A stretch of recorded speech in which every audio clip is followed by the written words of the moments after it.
ভারতীয় দণ্ডবিধি আইপিসি ধারা ৯৬ থেকে ১০৬ ব্যক্তিগত আত্মরক্ষার অধিকার সম্পর্কিত আইন।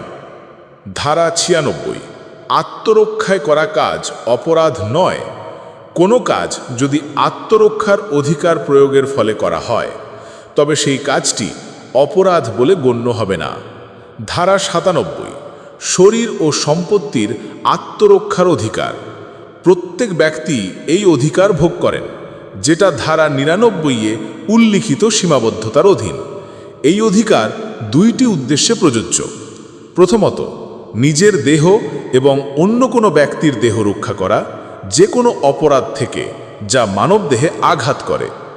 দ্বিতীয়ত, নিজের বা অন্য কোনো ব্যক্তির চলমান বা অচল সম্পত্তি রক্ষা করা যে অপরাধ চুরি, ডাকাতি, অপরাধমূলক ক্ষতি বা বেআইনি প্রবেশ এর সংজ্ঞার আওতায় পড়ে বা এই ধরনের অপরাধ সংঘটনের চেষ্টা করা হচ্ছে। ধারা ৯৮ মানসিকভাবে অস্বাভাবিক ব্যক্তি, মাতাল বা বিভ্রান্ত ব্যক্তির আক্রমণের বিরুদ্ধে আত্মরক্ষার অধিকার। যদি কেউ কোনো কাজ করে যা সাধারণত অপরাধ বলে বিবেচিত, কিন্তু সেই ব্যক্তি অপ্রাপ্তবয়স্ক, মানসিকভাবে বিকৃত বা মাতাল হওয়ার কারণে সেটি অপরাধ না হয়, তবুও আপনার আত্মরক্ষার অধিকার বজায় থাকবে যেন এই কাজটি অপরাধী হতো। ধারা ৯৯ কোনো কাজের বিরুদ্ধে আত্মরক্ষার অধিকার প্রযোজ্য নয়।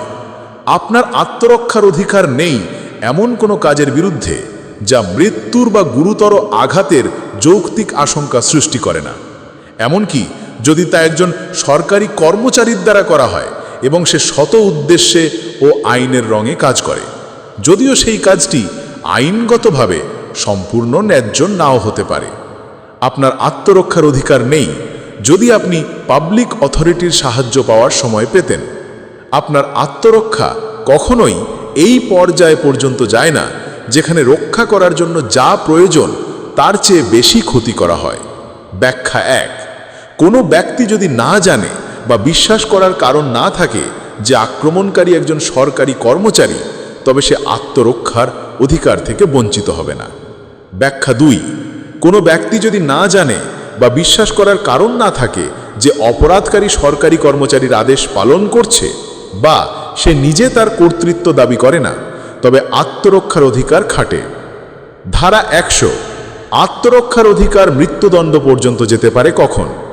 যদি আক্রমণ এমন হয় যা যৌক্তিকভাবে মৃত্যুর আশঙ্কা সৃষ্টি করে, তাহলে আত্মরক্ষার অধিকার মৃত্যু ঘটানোর পর্যায় পর্যন্ত বিস্তৃত হতে পারে।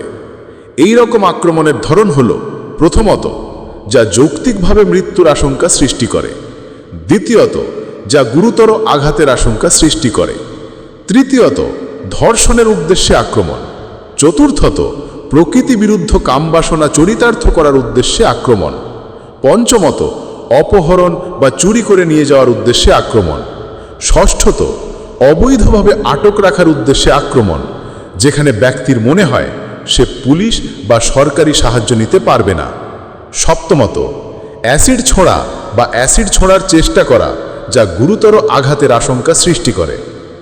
ধারা ১০১ আত্মরক্ষার অধিকার মৃত্যুর চেয়ে কম ক্ষতির জন্য।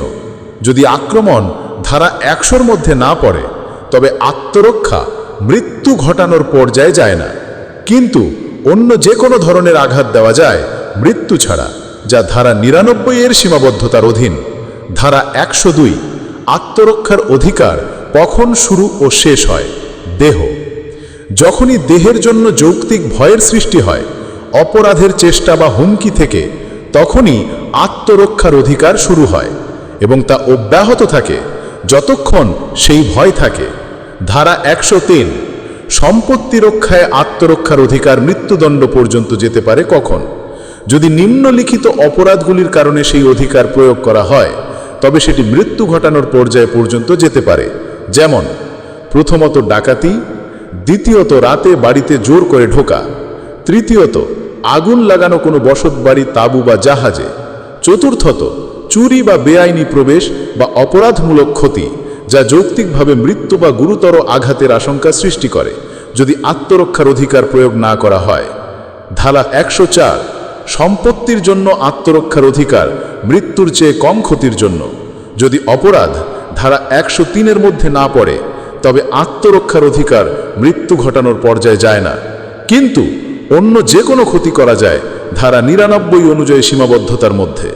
ধারা 105 সম্পত্তির আত্মরক্ষার অধিকার কখন শুরু ও শেষ হয়? এই অধিকার শুরু হয় যখন সম্পত্তির বিপদের যৌক্তিক আশঙ্কা তৈরি হয়।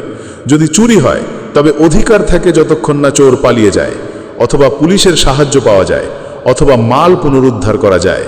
যদি ডাকাতি হয় তবে অধিকার থাকে যতক্ষণ ডাকাতি শেষ হয়, অথবা আতঙ্ক ও মৃত্যুর আশঙ্কা থেকে মুক্তি পাওয়া যায়। যদি বেআইনি প্রবেশ বা ক্ষতি হয় তবে অধিকার থাকে যতক্ষণ অপরাধ অব্যাহত থাকে। যদি রাতে বাড়ি ভাঙা হয় তবে অধিকার থাকে যতক্ষণ বেআইনি প্রবেশ অব্যাহত থাকে।